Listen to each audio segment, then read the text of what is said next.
ఓం నమ శివాయ. ఓం శ్రీ మాత్రే నమ. జయ కొండదేవతాయ. సెప్టెంబర్ మాసం ధనుసు రాశి ఫలితాలు. ఈ ధనుసు రాశిలో ఉండవలసిన వాళ్ళందరికీ ధనప్రాప్తి యోగం, లక్ష్మీ యోగం, జీవితము, స్థానము, పూజ యోగం, నక్షత్రం. మరి ఈ సెప్టెంబర్ మాసంలో వీళ్ళకి శుభవార్తలు కొన్ని రాబోతున్నాయి. శుభ కళ్యాణాలు, గృహప్రవేశాలు, ఉద్యోగంలో మార్పు, ఇలాంటి వీళ్ళ జాతక యోగంలో చాలా వరకు కనబడుతున్నాయి. మరి ప్రేమ సమస్యల్లో విజయం కనబడుతుంది.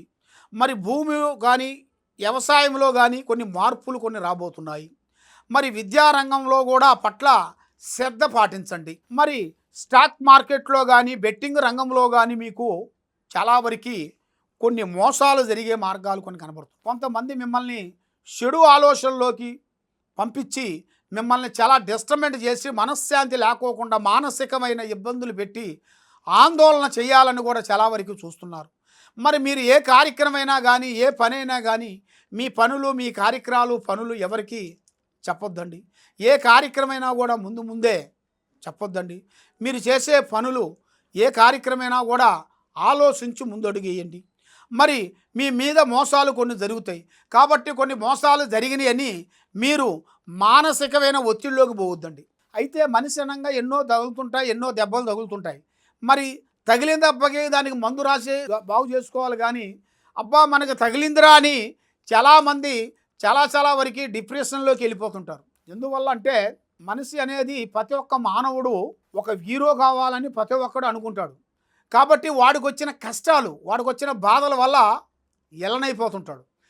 ఎలన అంటే బానిసం అయిపోతుంటారు. ఏదో ఒక తాగుడుకో, ఏదో ఒక స్త్రీకో, ఏదో ఒక దానికి ఒక వ్యసనానికి వాడు బానిస అయిపోతాడు. అప్పుడు వాడు ఎలనైపోతాడు. కాబట్టి అలా కావద్దండి. కాబట్టి మీరు అభివృద్ధిగా రావాలి అంటే మీరు ఏది చేయాలన్నా ఎక్కడ పోదామన్నా మీ ఐడియా మీ ఆలోచనలు ఏరే వాళ్ళకి చెప్పి చేయొద్దండి. రేపు చేసే పని ఈరోజు ఎవరికీ చెప్పొద్దు. పని అయిన తర్వాత చెప్పండి. మీకు భూమిలో బంగారం దొరికే అదృష్ట ప్రాప్తి యోగం అనేది కనబడుతుంది. దాంతోపాటు మీకు ఒక స్త్రీ నుంచి జాతక యోగం అనేది తిరగబోతుంది. ఆ అదృష్ట యోగం అనేది పట్టబోతుంది. ఆ లక్ష్మీ యోగం అనేది రాబోతుంది. సంతాన పరంగా విజయము, బంధువులతో కొంచెం జాగ్రత్త పడండి. మీరు ఏ కార్యక్రమం అయినా కూడా ఆలోచించి అడుగు వేయండి. ఎందువల్ల అంటే మీకు ఇప్పుడు టయాలు అనేది కొన్ని గ్రహాటయాలు, నవగ్రహాటయాల్లో కొన్ని తిరుగుతున్నాయి. ఇప్పుడు వచ్చేది నవగ్రహ నెల. ఈ నవగ్రహ నెల 16వ తారీఖు నుంచి మీకు మార్పు వచ్చేస్తుంది. మీకు కేతు దిశ వల్ల మీ జాతకాన్ని పెట్టి మీకు ఏ కార్యక్రమం అనుకున్నా కూడా చేతికాడకు వచ్చింది నోటికి అందుకోకుండా, వండిన భోజనమే మీకు నోటికి అందుకోకుండా పోతుంటుంది. ఎందువల్ల ఈ కేతువు దోషం వల్ల ఇలా జరుగుతుంటాయి.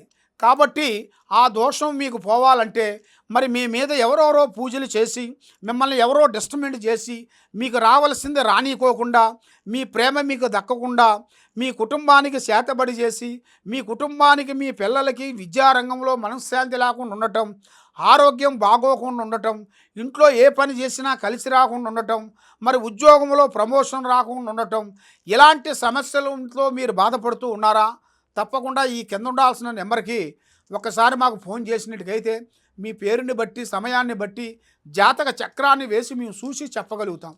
సర్వో జనా సుఖినో భవంతు. ఓం నమ శివాయ నమః.